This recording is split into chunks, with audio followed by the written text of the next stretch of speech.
Pay my dues. I don't have to be out here talking about this issue. I could be home with my wife, comfortable in my house. I don't have to be out here. But I do it because Dorothy, Vernon, and those 13 bulldogs that didn't know me, but believed in me. And I owe it to them to give back. That's why I do it. I have an obligation of giving back.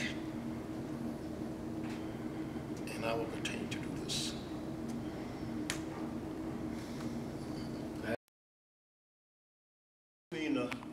Thou shalt not kill, and live by the sword, you die by the sword. The eye for the eye, the tooth for a tooth. Okay, but you can't talk the eye for the eye, the tooth for a tooth to Derrick and I. Why? Because I'm going to immediately ask you, where is Shabaka retribution? All right, where is Derrick retribution? But the sad part, in which you just said, people, for some reason in this country, and I'm not saying the whole American population, but the majority, I truly believe, are people that operate on emotions. It's been said that if you get the American people riled up emotionally, they will believe whatever you tell them to believe. They will believe whatever you show them to believe. And sadly, that is true. We operate, and like you saying, but the rich. Take AIDS. AIDS been around for years, even when I was on death row. But until Rock Hudson died, and other celebrities started dying, then all of a sudden it became epidemic. As long as it was killing Joe Blow and Jane Blow, it was okay. And we got to get out of this mindset. People don't think that.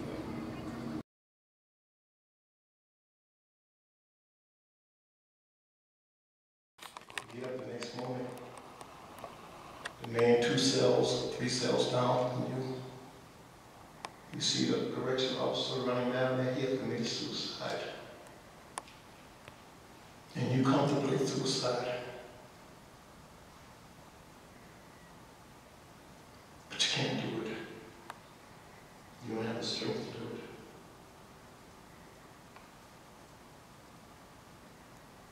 You're just in that cage. Ladies and gentlemen, the state of Florida killed 16 men, 16 human beings while I was there. And I came within 15 hours of being on 17.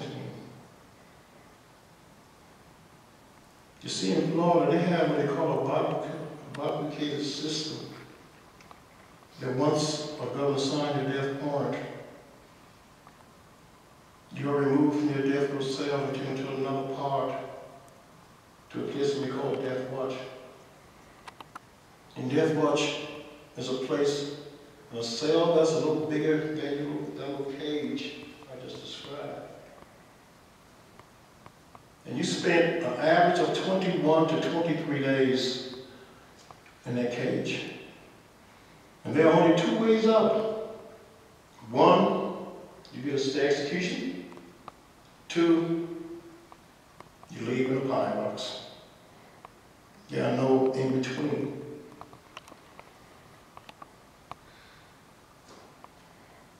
And while you're in that cage, you were treated to what we then jokingly called the presidential treatment. And the presidential treatment consisted of you sitting in that cell 30 feet from the electric chair and listening to that chair being tested twice a day and knowing it's being done in your honor. That's sick, ladies and gentlemen. Has any of you ever heard the sound of electricity? You have? It's a sickening sound, right? Just imagine that You're listening to it all day, knowing it's in your honor. It's a sickening sound. You see, also Death Watch, they have a ritual. And the ritual is like 48 hours before you have to be put to death. A civilian will come to Death Watch with a lieutenant or colonel. And you will be asked to step outside of this bigger cage. And that civilian can be heard. And that civilian will have a tape measure in his hand. And he will put that tape measure around your chest and around your waist and the inseam of your legs. See, what is going on with this ritual? That the state of Florida was very gracious and generous. That if you and your family could not buy a burial suit, you were being measured for what? That too is sick.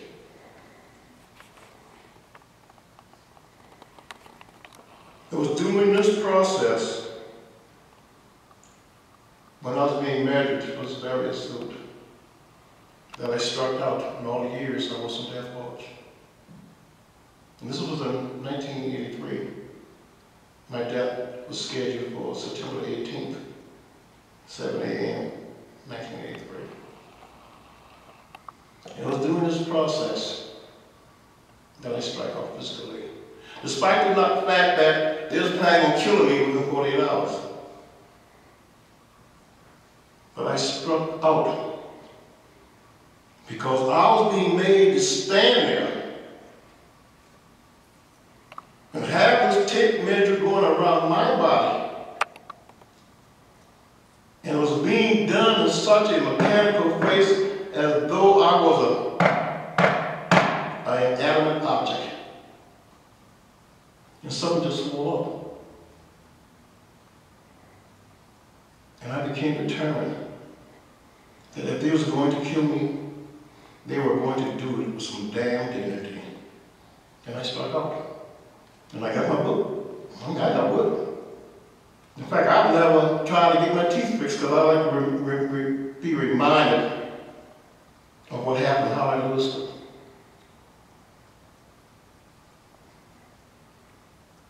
And I was blessed. Within 15 hours before my murder. And so I call it a murder because every state have a murder on their law book, and all of them define murder the same as an act that is premeditated with malicious forethought and cold-blooded. And I ask each and every one in here, what is more premeditated with malicious forethought and cold-blooded than a state planning the extermination of a human being down to the last second and even having the damn audacity to ask me, do I want a last meal and what it is I want. That is sick. That, ladies and gentlemen, was my world for 14 and a half years.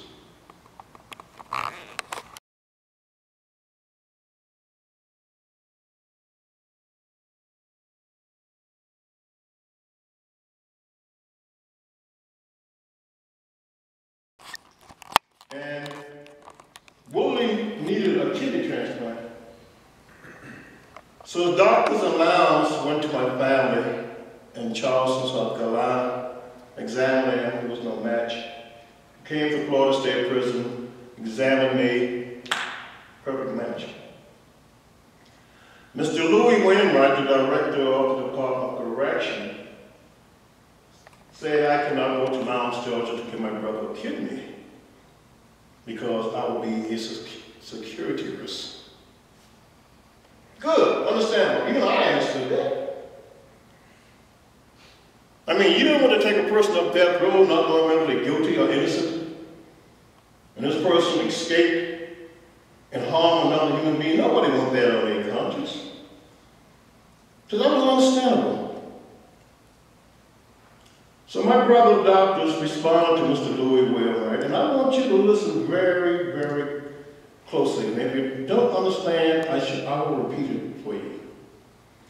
My brother doctors said they would transport Willie to Chance Teaching Hospital in Gainesville, Florida, located exactly 22 miles from Florida State Prison. Chance Teaching Hospital in 1979, as it is today in 2010, is the hospital in which prisoners are taken when they become ill, death row prisoners included. Everybody heard that? Gonna repeat that. Once again, I was denied giving my brother one of my kidneys. 9 days later, my brother died because he couldn't find a kidney donor. Did y'all hear that? 9 days later, he died because he couldn't find a kidney donor. I said the state of Florida killed my brother. I go further and say that my death sentence was carried out on my brother because there was no legal justification for denying me at same time. So I lived my life knowing that my brother died because I was somewhere where I had no right being and was not of my own. Not of my own doing. And as Derrick was talking about the family, nobody cared about our family.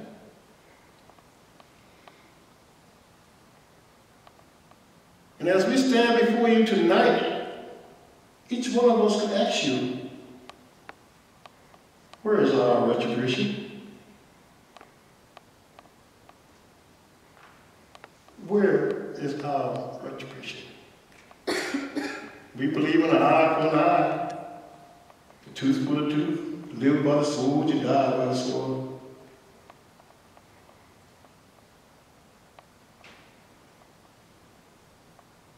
Society wasn't there when I got out. When I finally went back to Charleston to see my two girls, I had two girls. And I was incarcerated. And I went to my youngest daughter, Belinda, and I went to her. She snapped back out on me, her daddy. You know my daddy, I don't know you.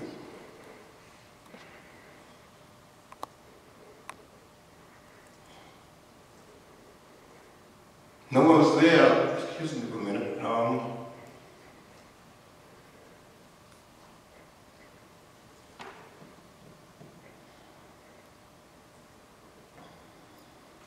No one was there, and no one was able to instruct me how to explain to her that Daddy wasn't there, not because he didn't want to,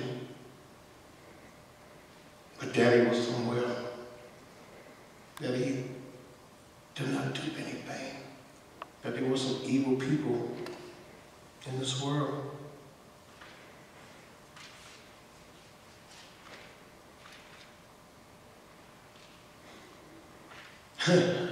But you know, I'm a blessed child that I could stand before you tonight and tell you that several years ago, I walked that little girl down the aisle in marriage. It was beautiful. Because see, what I'm trying to say to you is that the death penalty just not affect the immediate victim's family. It affects everybody involved. You have a young lady right here, Lisa, taking on the whole state and the whole state apparatus with all their resources that the state have behind her. And she's doing it from one little tiny office, one little computer. Can't even get no one to volunteer to help. I applaud you. I applaud you, Lisa. And you know, I always tell people, and I'm going to tell you, God take care of his children. He will send you someone. But ladies and gentlemen, when you look at me, when you look at Derrick, ask yourself, can this happen to me? Can I just be plucked off the street because I may look like somebody? I may resemble somebody. They had an eyewitness in my case. A so-called eyewitness. I had 12 educated, so-called intelligent people that said I was guilty, then came back and said I should be put to death. So just because a person is found guilty by a jury doesn't mean they committed a crime. A crime was perpetrated on Derrick's family and my family. We both stepped from behind the prison bars, and to this day, we have yet to receive an apology. We have yet to receive one brown penny. We was kicked out and we were supposed to fear for ourselves.